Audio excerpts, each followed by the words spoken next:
झालं का? नमस्कार मित्रांनो, आज आला आपण कैलास ढवळे यांच्या शेतामध्ये आणि त्यांनी आंतरपिकामध्ये जवळपास एक आंबा, त्याच्यानंतर टोमॅटो, गोबी आणि कारलं ही आंतरपीक 4 पिकं घेतली त्यांनी. तर त्यांचं संपूर्ण मार्गदर्शन आपण ऐकूया. तर त्यांच्याकडून आपण त्यांच्या शेतामध्ये आलो होतो आपण.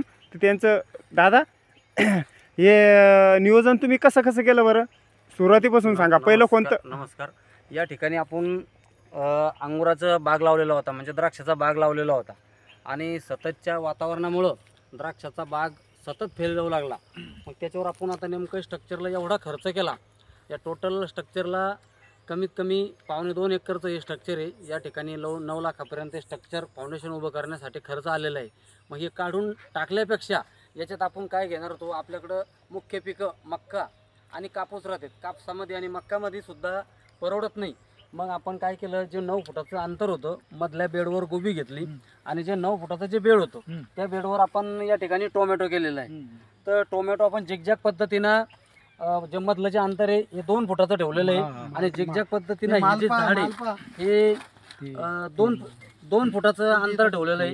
एकदम चांगल्या पद्धतीनं सेटिंग याला झालेली आहे आणि स्टेप बाय स्टेप आपण बुरशीनाशक, कीटकनाशक आणि त्याच्यावर टॉनिक असं एकदम चांगल्या प्रकारे आपण या ठिकाणी नियोजन केलेलं आहे. आता या ठिकाणी हा 60 दिवसाचा प्लॉट झालेला आहे आणि एक 5 ते 6 दिवसामध्ये आपला प्लॉट मार्केटला जाईल आणि चांगला एक परिपक्व झालेला आहे. आणि मला आंतरपिकात गोबीचं सुद्धा पीक या ठिकाणी चांगल्या प्रकारे बहरलेलं आहे. गोबीला या ठिकाणी 40 दिवस झालेले, छोटे छोटे याला फुलंसुद्धा लागलेले आणि 20 ते 25 दिवसात गोबीसुद्धा मार्केटला जाईल. तरी या ठिकाणी असं एक छोट्याशा पद्धतीने नियोजन केलेलं आहे. दादा तुम्हाला ही एकंदरीत खर्च किती आला बरं? हे ते स्ट्रक्चर तुमचं अंगुराचं होतं, पण हे हां रोपाचा खर्च आणि खताचं नियोजन हे तुम्ही कसं करता एकदम थोडक्यात सांगा. रोप आम्ही हे आपल्या बाजूला तिथं चांदे टेपलेलं एक नर्सरी आहे, योगीराज नर्सरी म्हणून पवारची, त्या ठिकाणी 1 रुपयाना 1 रोप टोमॅटोचं आणलेलं आहे आणि गोबीचं 90 पैशानं या ठिकाणी आणलेलं आहे. आणि बाकी ठिबक आपलं जुनंच असल्यामुळं आणि हे बांधायला सुद्धा स्ट्रक्चर ऑटोमॅटिक पहिला असल्यामुळं आपल्याला कमीत कमी खर्च आलेला आहे. तर आतापर्यंत या 2.25 एकर क्षेत्रासाठी एक 50 ते 60 हजारापर्यंत आता खर्च झालेला आहे. हो. तर दादा तुम्हाला अपेक्षा किती आहे उत्पन्न अजून तुमचं?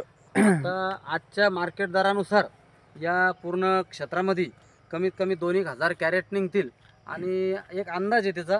आणि आजच्या रेटनुसार जर म्हणलं तर 300 रुपयाचा दर चालू आहे, 250-300 रुपयाचा. तर या ठिकाणी 4 ते 5 लाख रुपयाचं उत्पन्न अपेक्षित आहे. त्याच्यामधून टोटल जर खर्च काढला आतापर्यंत 60-70 आणि अजून 30 हजार 1 लाख रुपये खर्च होणार आहे आणि निव्वळ नफा या ठिकाणी 3.5 ते 4 लाख रुपये अपेक्षित आहे. तर दादा हे तुम्ही मोलाचं मार्गदर्शन केलं आम्हाला. तर नवीन युवा पिढीला तुम्ही काय सांगू शकता? असंच नवीन युवा शेतकऱ्यांनी सुद्धा जे आधुनिक पिकं ते कापूस, मक्का, सोयाबीन या पिकाला फाटा देता नवीन पिकं आपल्या शेतात अवलंब केला पाहिजे आणि जास्तीत जास्त नफा कशातून राहील त्या पिकाचा अवलंब करून या ठिकाणी प्रगतशील कसं होता येईल ते झालं पाहिजे.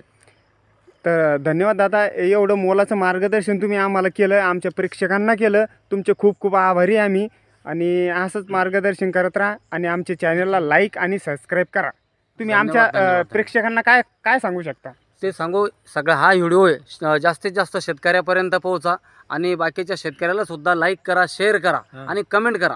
ओके, धन्यवाद.